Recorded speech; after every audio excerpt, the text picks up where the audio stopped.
Good morning, everybody. I have a quick Bible story for you, and then we're going to do a game. I'm going to see if you guys can beat my time. So comment or text me to let me know if you beat me. But, try your hardest. So, we're going to continue the story of the genealogy of Jesus, and next we're going to be learning about Salmon and Rahab. Funny name, but he's not a fish. But he actually might have been a spy.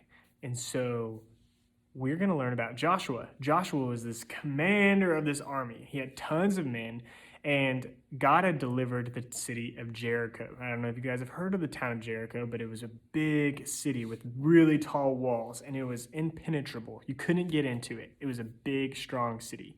And God had given Jericho, the city of Jericho, into Joshua's hands. But before he did that, Joshua sent 2 spies into Jericho. And this is what he did. These 2 men snuck into the city, and they met this lady named Rahab, and Rahab let them into their house.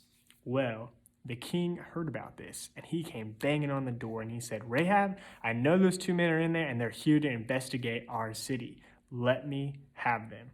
And she goes, "Well, they did come into my house, but they left early in the evening, and they took off running down the road. If you're quick, you can go catch them." And so he sent his men, and they ran out of the city to go get these men. But what she didn't tell the king was that she actually hid them on the roof.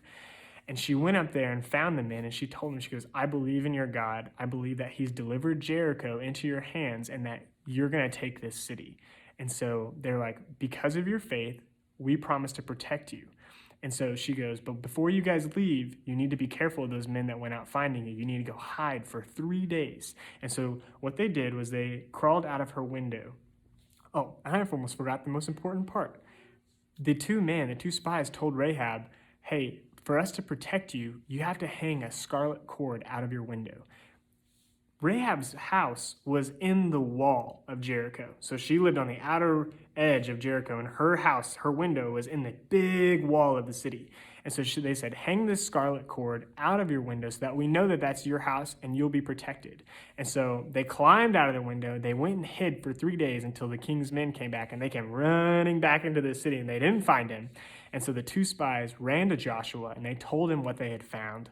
And Joshua gathered up all their troops, and we now know what happens is God told Joshua these specific instructions on how to take Jericho. It wasn't just, running into the city with swords and armor. No, they walked around the city.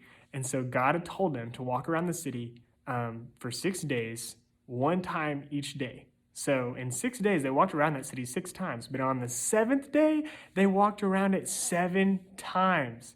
And then they had to scream and shout. And all the walls came falling down, the whole town of Jericho. But there was one building that was left standing and wasn't hurt. And guess whose house that was? It was Rahab's. Rahab had her scarlet cord hanging out of her window, and the 2 men ran to her house and got them out to keep them protected. And because of her faith, she was delivered. And so I want you guys to think about that today, about how Jesus, this weekend, how we're going to be celebrating Jesus dying on the cross for our sins, and he raises from the grave and conquers death because he loves us, because he was perfect. And now I want to encourage you guys that even the smallest faith, God can use you. Just like Rahab, she had a small little faith, and she was protected from the destruction of her city, and God had delivered her, and God can also deliver you. So I hope you guys have a great week. I hope you guys learned something. But now the next clip is the game. I hope you guys have fun. Let me know who wins. All right, take care. Bye, guys. All right, here's the game. It's called Stack 'em, Don't Crack 'em.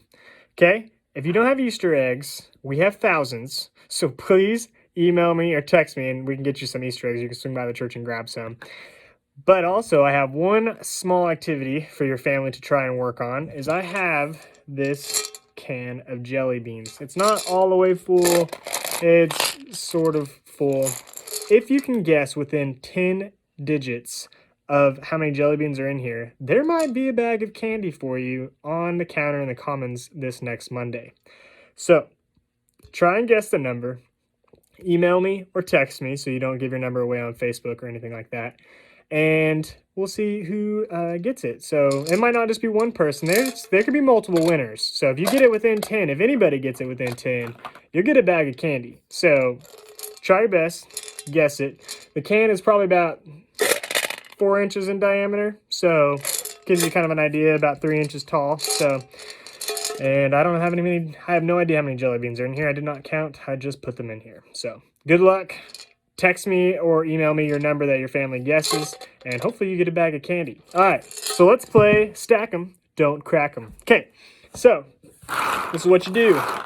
The goal is you take the Easter egg half, not the cone shape, but the other one, and you're going to try and stack them. I want to see who can beat me, okay?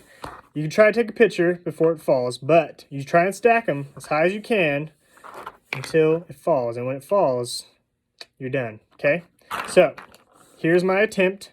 I'm doing it once. I will not do any retakes. This is the first time I've ever done this. So once it falls, that's my number. You guys try and beat it, okay?